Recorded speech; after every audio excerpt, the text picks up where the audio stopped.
Hello everyone, my name's Stephen Redman. Welcome to Pastor's Library.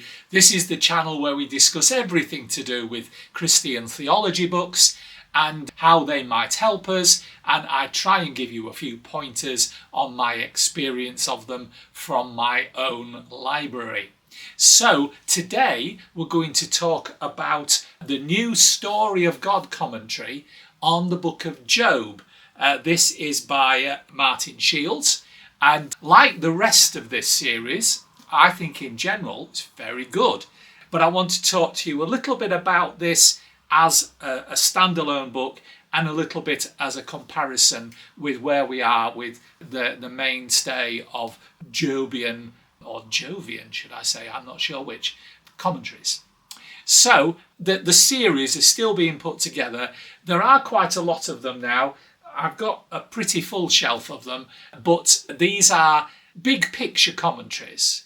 The whole idea is that you see the book that you are learning about as part of God's big swathe of his picture, of his plan, and you see how everything fits together. So that is a distinctive of this. Now, I'm just going to give you a couple of short readings from this, and then I want to compare it with other commentaries. So, looking near the beginning of the book, in Job chapter 1, which I suppose is not near the beginning, is it? It is the beginning. What Shields does is he asks whether or not we should identify with Job. Now, I can understand this because pastorally, I have heard people over many years say, well, you're just going through what Job went through, love.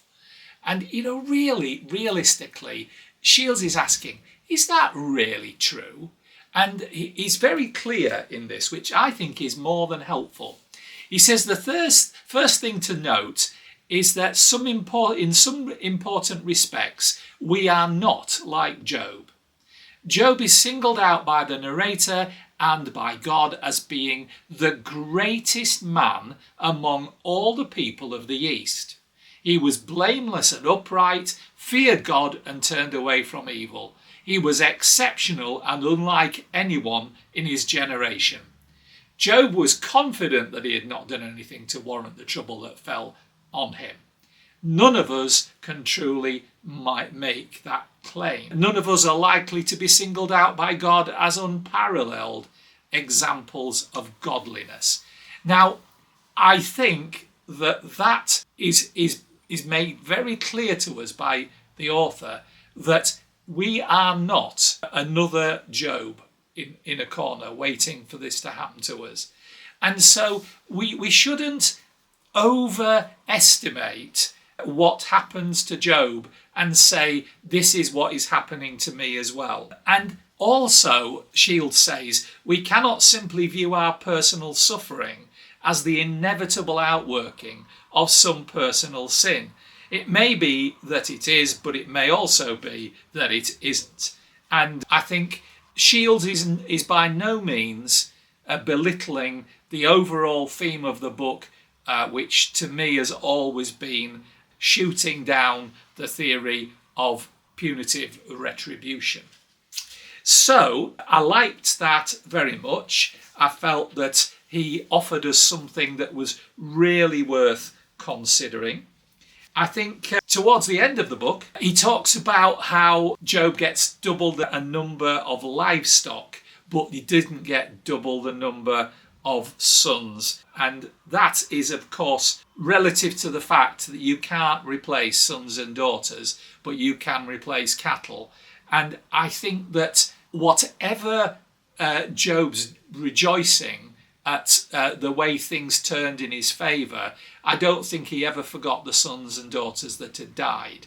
And I think that's a relevant point. And he also talks about how his daughters were so beautiful and how Job blessed them with an inheritance.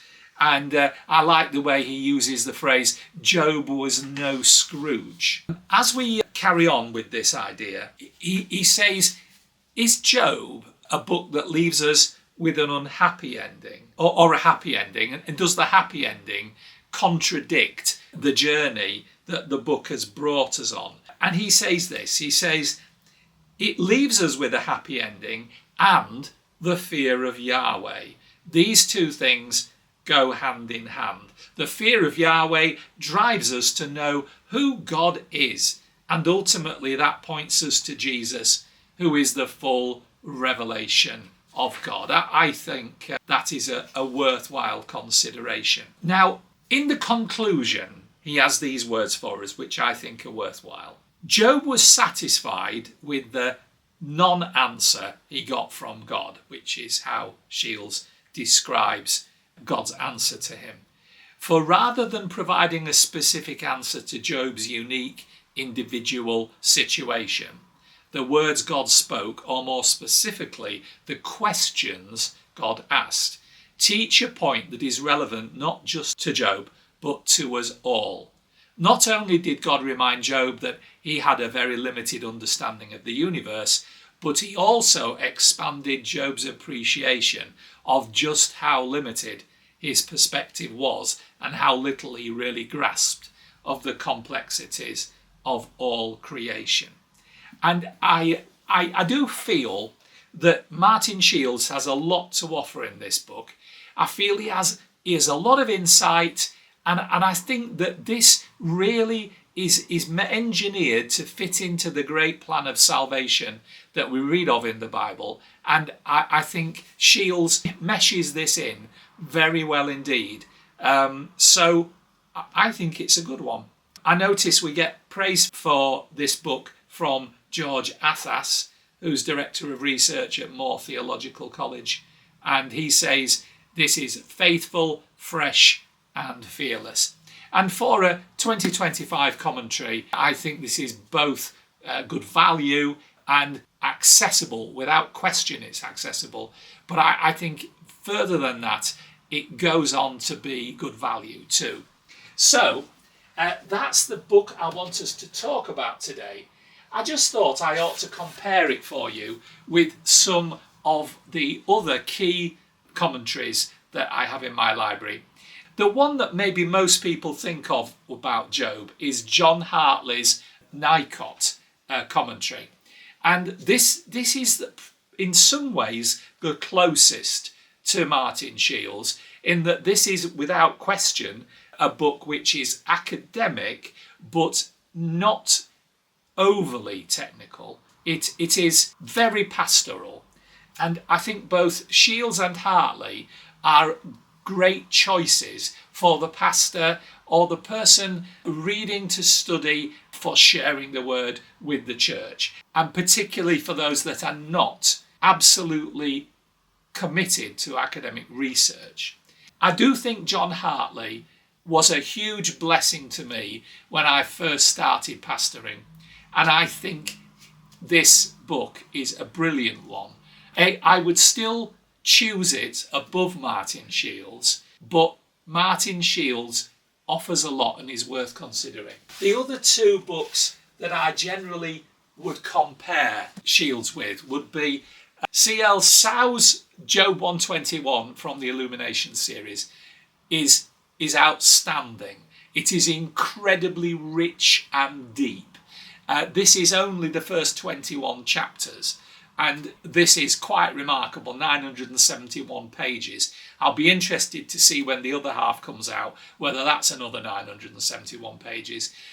This is a real in-depth technical commentary, which also reaches wider than just the scriptures. It involves things like art and music and plays.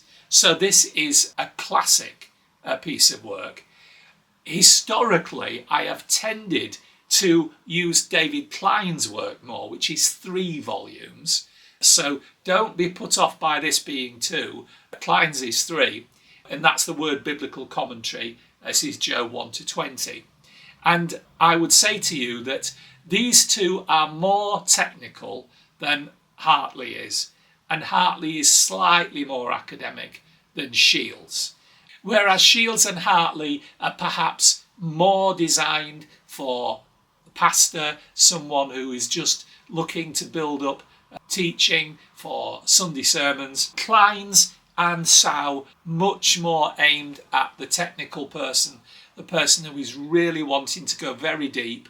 I read someone say that Sow is incredibly rich and deep, but David Klein's is monumental. Well, David Klein's is very good. And I think that overall, all of these books lean towards the interpretation that Job was written to shoot down the idea of punitive retribution, that what happens to you is a direct result of your sin. I think that's far too unrealistic in a lot of situations. But what's really clear is if you look at in John's Gospel where Jesus helps the blind man, his disciples say to him, was it the blind man's sin or was it his parents' sin? And Jesus just basically says to them, look, I'm not here talking about sin today. This is talking about an opportunity to heal. And I think that we should not overread into every text things that are not necessarily said. So these books I use regularly. These are books I love. And Martin Shields will be one that I will regularly consult. But he comes in at a slightly lower level. It's definitely more accessible than Klein's. But I would suggest to you that for me, this is about having a range of books that I can study from, not necessarily the only book. So well done, Shields, for a great Story of God commentary, a worthwhile addition to anybody's library, and one that I am sure that will help us for years to come. That's all I've got to say today about these. So please remember the thumbs up. Please remember to subscribe and click on the bell if you haven't done. Why not leave me a comment? Try to be as constructive as you can, please. And remember to be kind to a dear old pastor from York in England. May God bless you. Thank you so much. And until next time, all I've got to do is say bye.